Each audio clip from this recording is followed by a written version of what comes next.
little information on what they would borrow if they were to form the next government.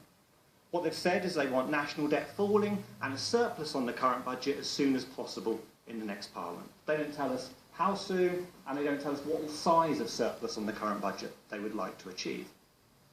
They have another objective, which is to cut spending in unprotected departments every year until they meet their first objective.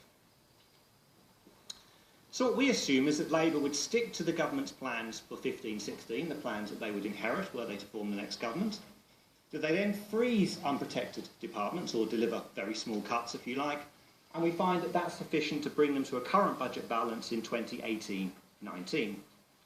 We then assume that they keep to the current government's investment plans and that they borrow to finance this in its entirety. So conditional on that level of investment, that's Labour borrowing as much money as their rule would allow. What we find is that they would reduce the deficit. They would reduce it by 3.6% of national income between the financial year that's just finished and 2018-19, so that borrowing would be at 1.4% of GDP in 2018-19. And this would be consistent with both of the two statements that Labour has made, but it's worth noting it would involve debt rising as a share of GDP between the current financial year and the next financial year. Liberal Democrats, we can give them a small